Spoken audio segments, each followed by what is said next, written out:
What happens when the clock finally runs out? When there is no more tomorrow to push your dreams into? When there is no more next week to apologize to the people you love? A hospice nurse named Diane once shared something with me that completely shattered the way I view my entire existence. Diane has spent over 2 decades sitting at the bedsides of the dying. Her workplace is the very edge of human life. She holds hands that are growing cold. She wipes away tears that carry the heavy, complicated weight of an entire lifetime. And she told me that in those final quiet moments, when the noise of the world finally fades away, people never talk about their bank accounts. They never talk about the car they drove, the designer clothes they wore, or how many followers they had online. When the end is near, everything is put into a brutal, beautiful focus. Diane shared with me the 7 biggest regrets her patients have at the end of their lives. And knowing what people regret on their deathbeds is not meant to scare you. It is a profound gift. It is a roadmap to help us live better, love harder, and keep our priorities straight. But before I tell you what Diane told me, I want to ask you a question, and I want you to answer it honestly in the comments below right now. If you were told you only had 6 months left to live, what is the very first thing you would change about your life today? Think about it. Write it down. Let this be a space of vulnerability for all of us. Diane told me that the #1 regret she hears, almost universally, is from people who are devastated that they did not appreciate their healthy bodies while they had them. She told me about patients who would look at her with tears in their eyes and say they wished they understood how amazing it was just to be able to feel hungry, to actually taste food, to get out of bed, walk to the bathroom on their own, and take a warm shower without a team of nurses helping them. Right now, you and I take these things completely for granted. We complain about our bodies endlessly. We hate our thighs, our stomachs, our graying hair. We complain about being tired. But Diane's patients would give all the money in the world just to have the energy to walk down their driveway to check the physical mail. So ask yourself, when was the last time you thanked your body just for waking up today? When was the last time you enjoyed the simple, breathtaking miracle of tasting a hot cup of coffee? Diane said this is the #1 thing that keeps her grounded.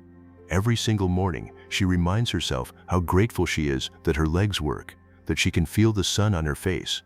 You have to redefine in your brain what actually matters, because a healthy body is a crown that only the sick can see. The second regret Diane hears breaks her heart every single time.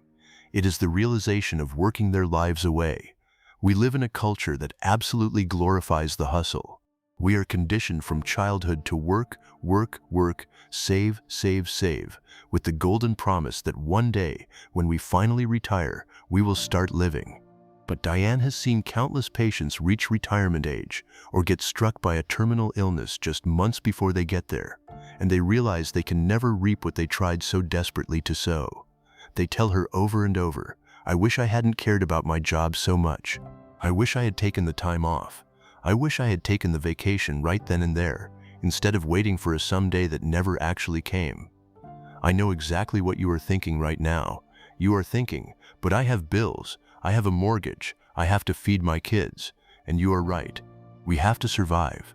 But working to live is fundamentally different than living to work.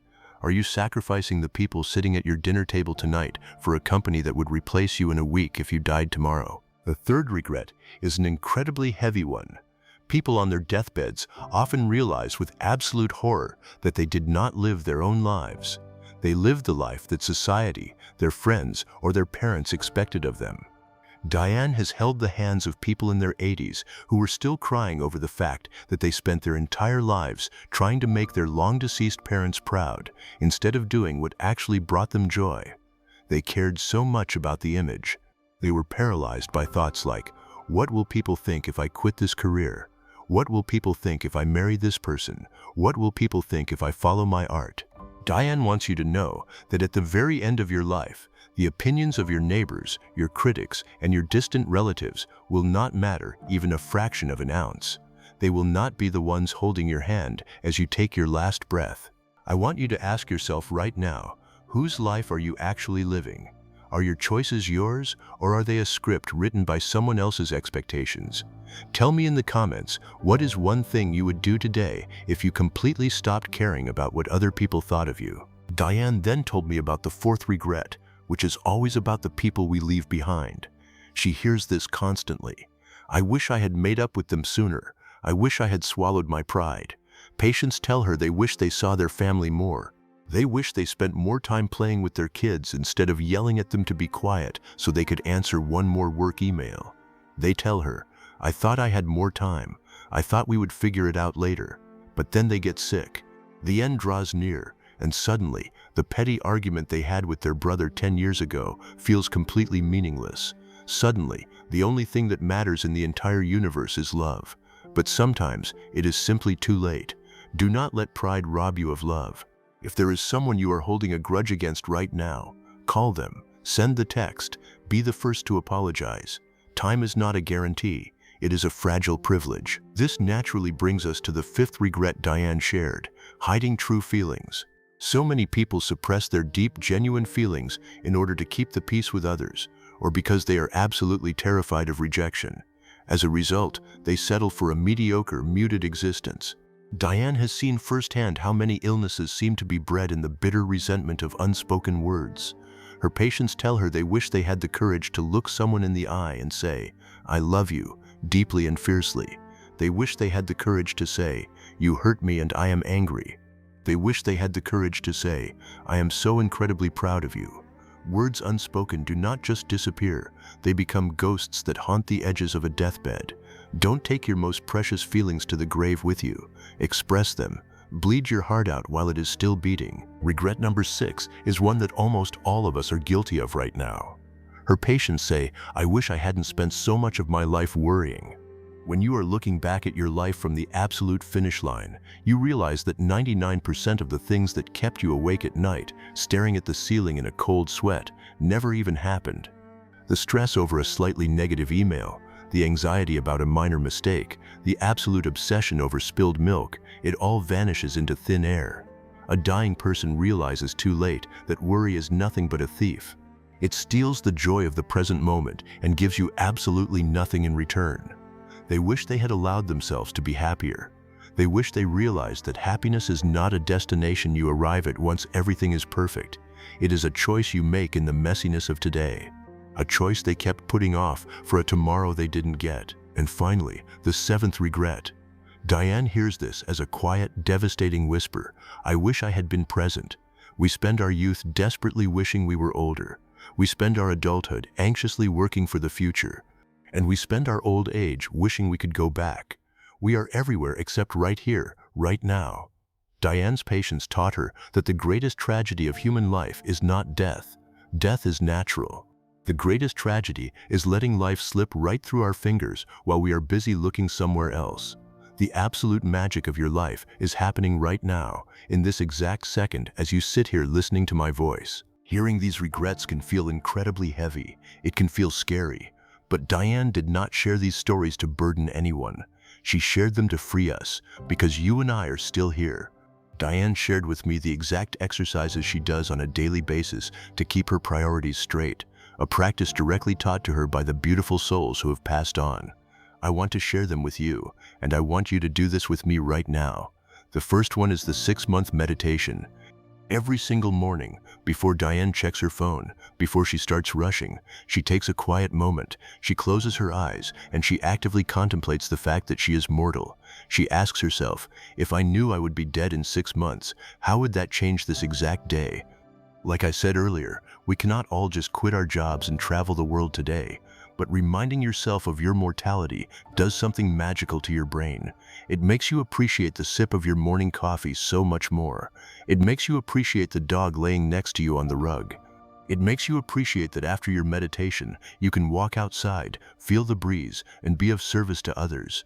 Contemplating the fact that this life isn't promised forces you to stay in the moment. It makes you appreciate that you can call your mom and say good morning. It stops you from getting endlessly ahead of yourself. The second exercise is the nightly regret audit. You can do this tonight before you go to sleep. Ask yourself, if I were diagnosed with a terminal illness tomorrow morning, what would be my biggest regret about how I spent today? Whatever pops up in your mind, do not use it to beat yourself up. We are our own worst critics. Use it as pure data. Use it to learn your own behavior.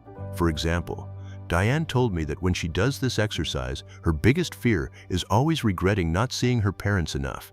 But here's the beautiful part of the exercise. You recognize it, you name it, and most importantly, you realize you are not dead yet. You are still here. So, what can you do about it today? Maybe you can't fly across the country to see them right now, but you can make a strict commitment to call them every single day. You can set up a weekly video chat, or maybe you make a drastic, beautiful change and decide to move back home. By seeing your regrets in plain sight while you are still healthy, you hold the ultimate power to completely change your destiny. This is a step-by-step process. It does not have to overwhelm you. It is just about profoundly reframing your life, because right now, today, you might be pouring all your energy into prioritizing things that simply do not matter.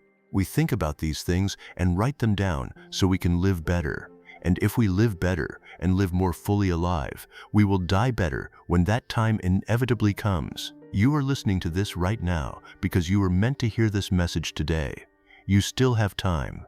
You have time to forgive. You have time to laugh until your stomach hurts. You have time to eat the cake, take the spontaneous trip, and tell that person you are madly, deeply in love with them. Do not wait for a doctor to give you a terminal diagnosis to start appreciating the breathtaking miracle of your life. I want to hear from you down in the comments. Which of these 7 regrets hit you the hardest today? What is one small, specific thing you are going to change after hearing this? Let's make a pact, right here, right now, as a community, to truly live. Thank you for sharing your precious, unrenewable time with me today. Go out there, love deeply, live fully, and never forget that you are still here. Make it count.